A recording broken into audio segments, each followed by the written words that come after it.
Hey everyone, it's Corey with The War Within. Today is training day 42 and time is ticking down further and further. So the last few days have been pretty busy for me. I also happen to lend my camera to a friend, so I've been a little bit out of the loop. I did shoot a little video on my iPhone. I'm sure you guys will see that video posted here shortly. Let's go over training a bit. So I think last I left off, I had done some pretty long rides and I made a vow to start running longer distances, which I actually have upheld. I've been running, I think this week so far what I've done, and I've been coupling my runs with bikes, mind you, so I've biked the entire distance of what I'm gonna do for the triathlon, so just about 25 miles. I did 25 miles. And then I would run directly afterwards. So I actually started the week off with a 5 mile run without the bike, 5.5 miles, mind you.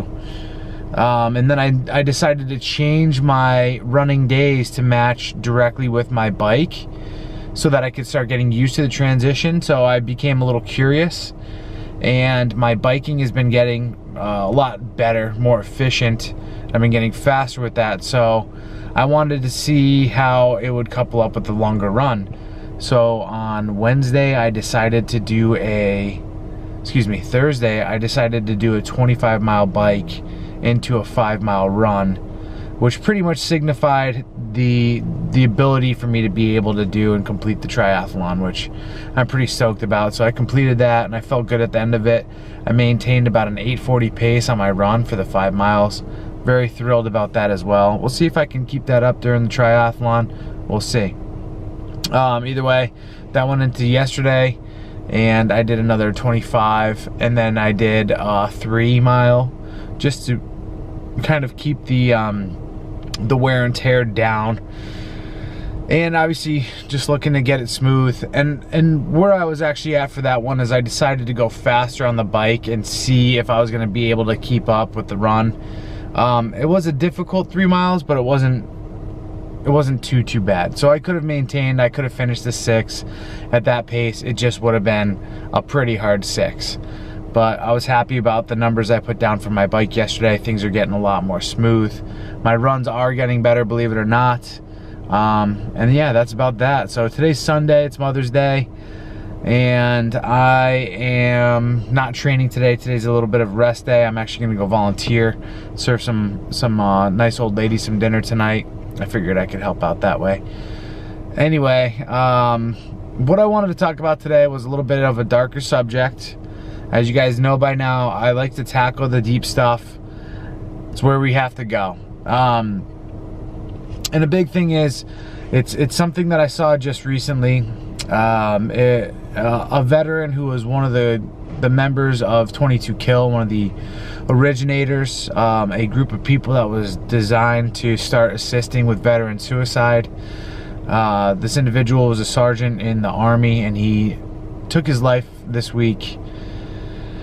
And it's just one of those things that just kind of makes me remember exactly where I was at along this path, where I was flirting with suicide. I had a friend. I was at my lowest. I'd lost my business. My mind was all over the place. All the stress came crashing down, and I had a friend, a really close friend, that killed himself. And I belong to a pretty special group of individuals in the Marine Corps.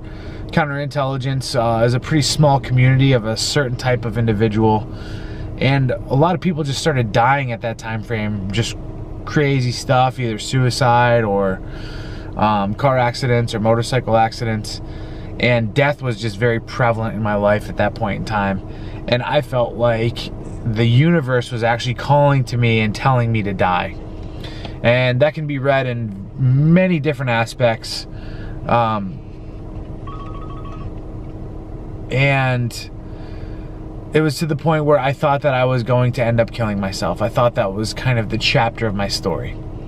So when I was pushed against this wall of facing this pressure that I had to die, I had to face a lot of things. And we can go deeper into it. Some people would say It's just part of a challenge, it's part of the struggle, which is something I will talk about. But I would definitely say that in this society, we have some issues with death. We are not initiated into manhood, so much like tribal cultures in the past, they would actually kill the boy and they would produce the man. I would say that's something that also happened with me. And obviously us being and having these types of initiations later on in life, it's very hard for us to understand, and we don't have support. So I would say that's one aspect of it. But the biggest thing, the biggest topic I want to talk about with suicide today is people look at suicide as being a wall, right?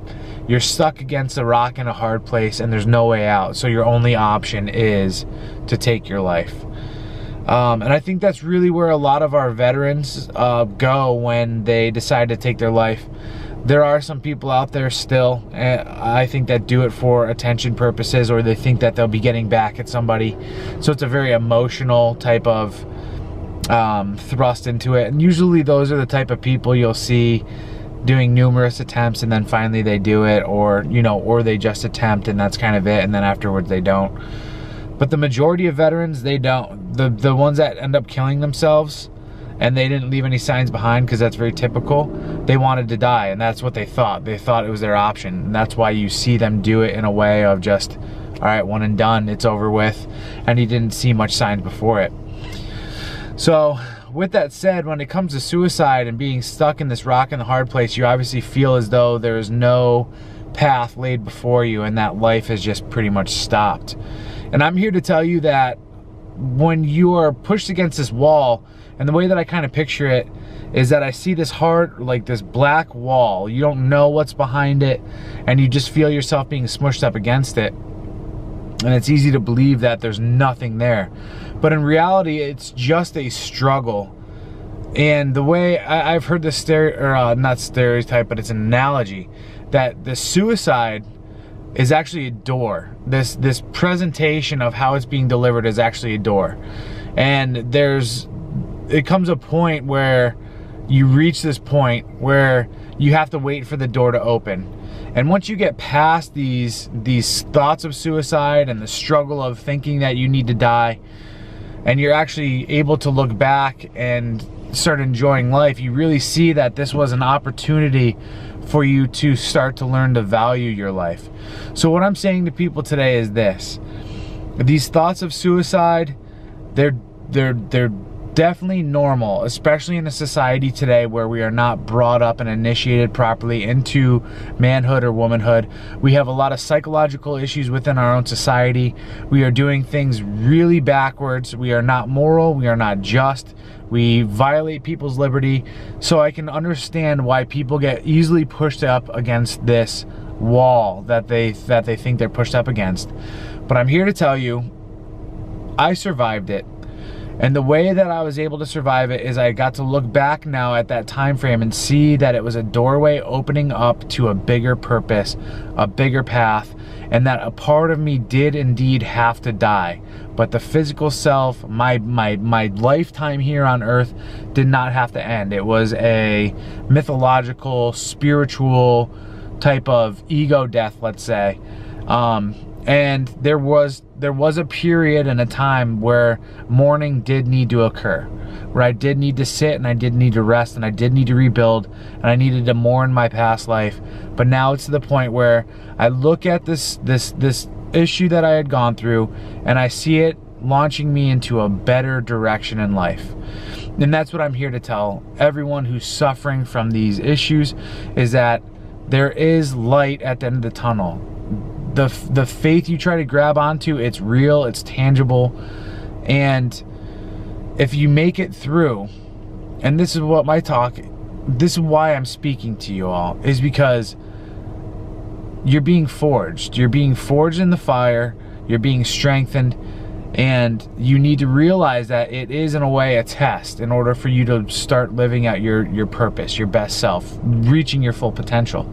So committing suicide, ending it all, is just squandering what you're supposed to actually achieve.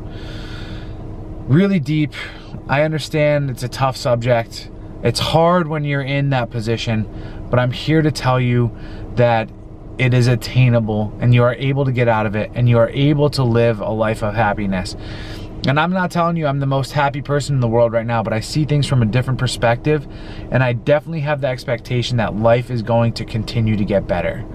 I'm happy to be here. I'm happy to breathe each day. I'm happy to wake up. I'm grateful for the opportunity to be able to speak to everybody. I'm happy that I'm able to share this stuff, and I'm happy to see that what this is going to do is hopefully create a better way of living and a better society, and that's ultimately what I want to achieve. And I hope you guys can share that too. So, whew, man, like I said, deep dark stuff. You guys have any stories associated with this? Any analogies that are close to home when it came to suicide and getting through? If you're suffering through it right now, post up a comment. Let me know what's up. Like I said, also, you can email me, thewarisinside@gmail.com. Feel free. I want to hear about it, guys. Let's spread this around. Let's get this out to people, and let's start talking about it, all right? Corey out.